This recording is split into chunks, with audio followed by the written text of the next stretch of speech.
Novena de Ángel correspondiente al lunes de la semana que hoy comienza. Lunes 24 de febrero, Día de la Bandera, del año 2025.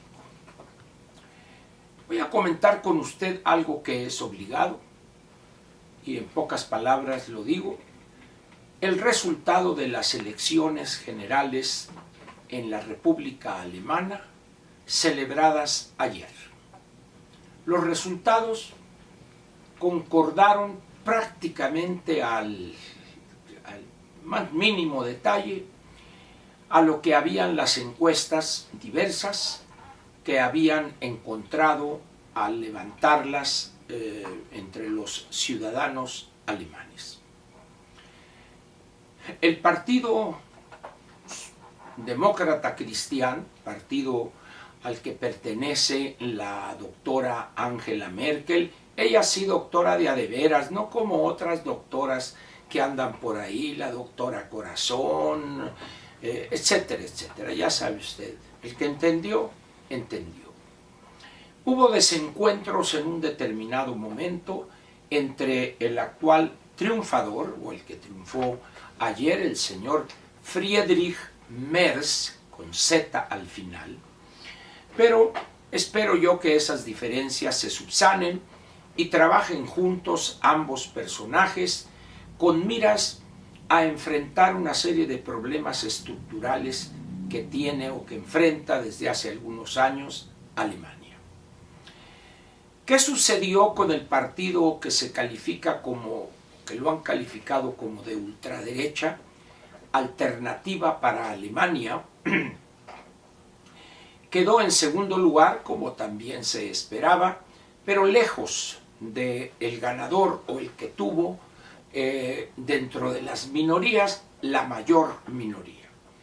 El partido del señor Friedrich Merz obtuvo casi el 29 o 29% de los votos emitidos, y el partido de ultraderecha, Alternativa para Alemania, el 20%. Si bien hay que decirlo, para cuantificar de una manera clara el avance de este partido, obtuvo el doble de lo que obtuvo en la elección anterior. En aquello obtuvo el 10.3% y ahora tiene un poco más del 20%. ¿Formará gobierno sin problema alguno el señor Merz? Algunos dicen que sí, otros ponen en duda esto, pero todo el mundo afirma que a la brevedad posible formará gobierno y Alemania empezará a enfrentar viejos problemas estructurales, graves y profundos. Ahora bien, Alternativa para Alemania obtuvo el 20% de los votos. Muy bien.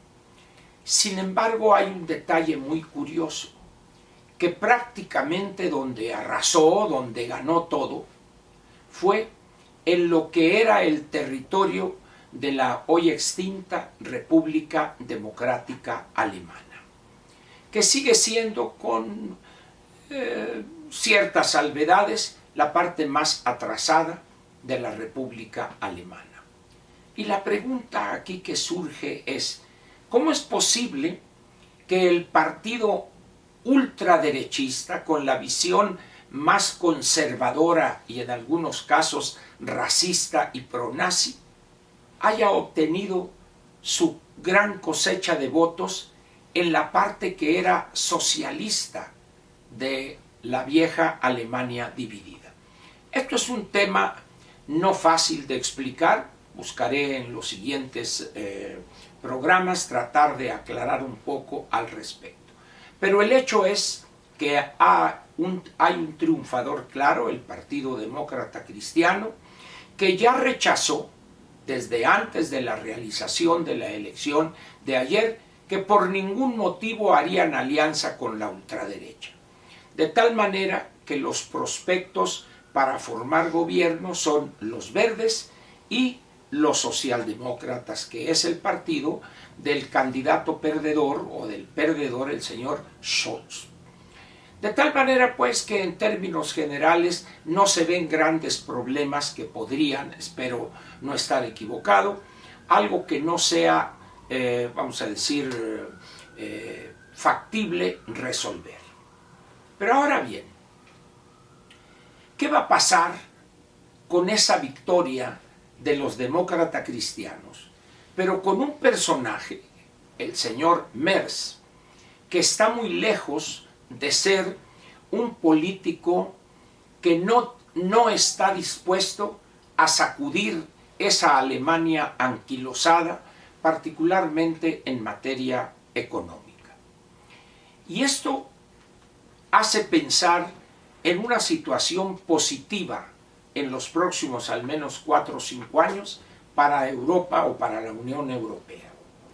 Vientos de cambio soplan en ese continente.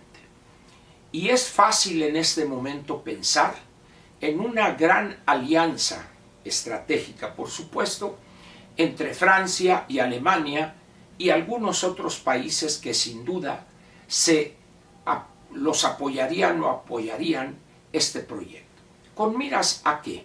A obtener que, primero, y lo declaró ayer el señor Merz, que dijo: el ganador de la elección, lo dice el Financial Times ayer en su edición electrónica, dice, acepta o se compromete a tener independencia de los Estados Unidos. El lenguaje soez y ofensivo de Trump, donde dice que paguen por su defensa, todo parece indicar que el señor Merz le toma la palabra. ¿Quién saldría perdedor en el caso que Alemania con Francia, con España, quizá con algunos de los países nórdicos, se alíen y estén dispuestos a generar una estructura de defensa sólida, moderna y listos para enfrentar la amenaza de Rusia? El gran perdedor, contra lo que pudiere pensarse, vendría siendo los mismos Estados Unidos. ¿Por qué? Porque en ese momento en Europa no sería fuerza ya Estados Unidos. Que esto, que el otro, no te necesitamos ya, te agradecemos lo que has hecho por nosotros, pero tienes toda la razón, debemos pagar por nuestra defensa, debemos defendernos y ahí resuelve tú tus problemas. Eso sería en la parte político-militar. Pero en la parte económica, ¿qué es lo que podría suceder? Alemania, nadie lo duda, fue durante decenios el motor industrial de Europa. Hoy, ante la renuencia a cambiar, a irrumpir en la escena de la inteligencia artificial, del uso de lo digital, se ha atrasado, se ha retrasado frente a países como el Reino Unido, la misma Francia. Pero tiene recurso humano súper calificado, tiene una experiencia en materia económica, fabricación de esto, del otro, en la industria del automóvil, la industria química, etcétera, que en un tiempo relativamente corto podría ponerse en la vanguardia. Y otra vez, ¿quién iba a ser el desplazado en esta situación? Estados Unidos. Vamos a ver tiempos muy interesantes en Europa en los próximos 5 o 10 años. Y otra razón para cerrar este comentario sería la parte que tiene que ver con la democracia. El hecho de la unión entre el Reino Unido, Francia, Alemania, España, no obstante estos ridículos de Pedro Sánchez y el PSOE, etcétera, pero los países nórdicos, algunos otros también, casi todos ellos integrantes de la Unión Europea, eso obligaría a otros a tener que aceptar que lo iliberal, el autoritarismo, no tiene futuro, al menos en Europa. Y esto va para el caso específico de Hungría, por ejemplo. De tal manera que lo que sucedió ayer podría convertirse en un parteaguas en la historia de Europa para los próximos 15 o 20 años. ¿Se logrará eso?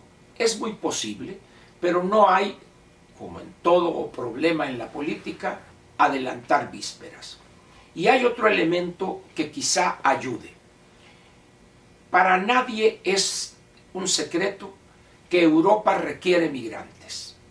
Sin embargo, es muy posible que apliquen una política migratoria que ya aplicó antes Canadá, lo que llaman la migración calificada, que se abra a personas de, vamos a decir, profesionistas, talento de primera calidad, recurso humano experimentado, y eso significaría un golpe para países como el nuestro, que en vez de atraer talento, estamos expulsando talento, y lo hacemos de manera consciente, de tal manera que es muy posible que también en ese aspecto Europa, después de la victoria alemana de ayer domingo, se convierta en un imán para atraer a los mejores de no pocos países de América Latina y también de uno que otro país africano. Muchas gracias, pues hay que seguir de cerca el desarrollo de esta elección y sus efectos, pensando en que en México vamos en sentido inverso a la historia. En vez de rechazar con el voto a los peores, a los destructores, aquí nos culiempinamos ante ellos, babeamos ante ellos y, repito, en vez de ir adelante con visión de futuro, intentamos ir hacia atrás con visión de antepasado. Esa es nuestra tragedia. Gracias y nos vemos mañana aquí en la Mañanera de Ángel.